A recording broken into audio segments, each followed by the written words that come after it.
Aici avem pește. O frumos iaz cu pește. Uite și pește. Pește alb. Are nu știu pot să are.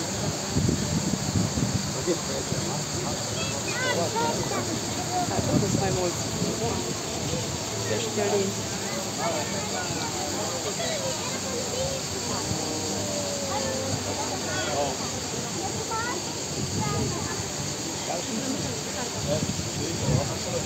Frumos.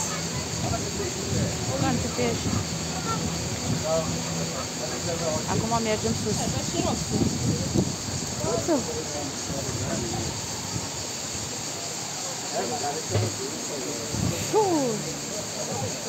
Doar de leacă. Și mă uda pe că am făcut baie, dar ce frig e acolo. Una meraviglia. Grota Varone.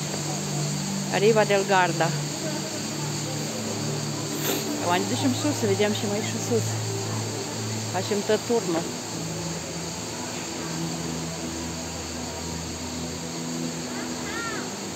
Vine lumea de dimineață, că după e cald. Frumos, se merită. 7 euro intrarea. 3 euro perelină. Fără perelină nu poți să intri, că dacă vrei să faci baie, gratis. Ce are? Uite, ne-am văzut dunele și din nisip.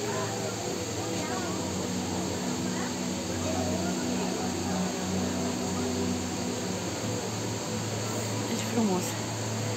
Aici o terasă.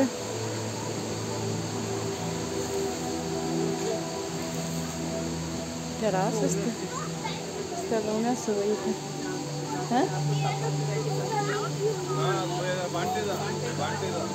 Uitați-vă și flori exotice.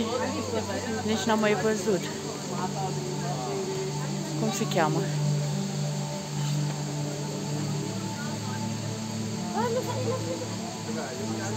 Să le căutăm și noi.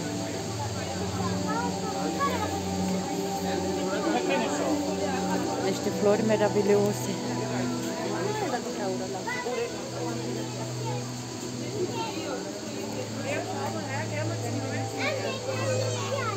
Grădină botanică în munți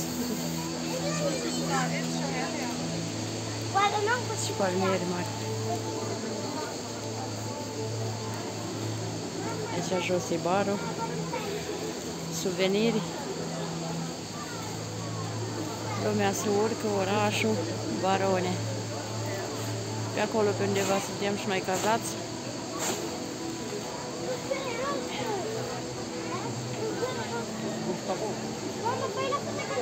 Da, ne urcăm încolo, în sus.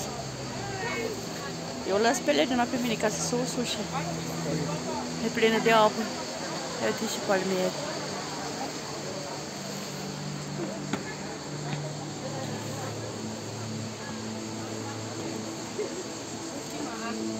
Ce frumusețe!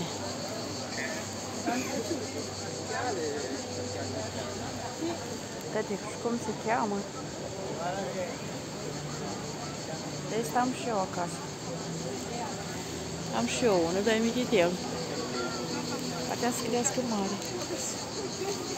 Uite, este se mănâncă neluțul, vezi? Asta găsim la Napoli.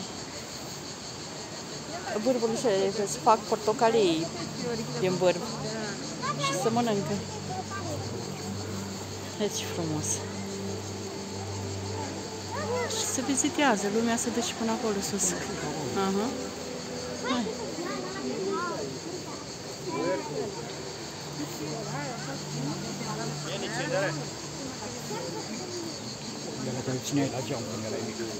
Aha. Astea unde ziceam urzăcuță. Urzăcuță, mamă, dar și frumoasă.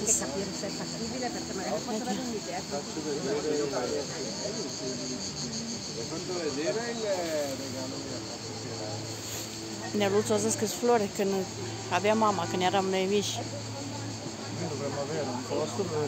Urzăcuți. Noi le ziceam.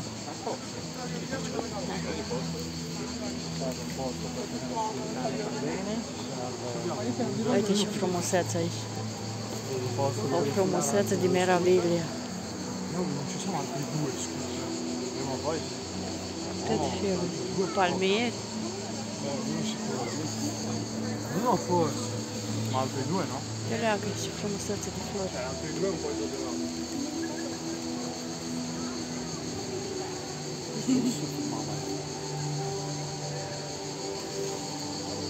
E frumos, frumos, meraviglios. Da, ardei și ardei, Neluțu. Deci flori, nu ardei. Opa!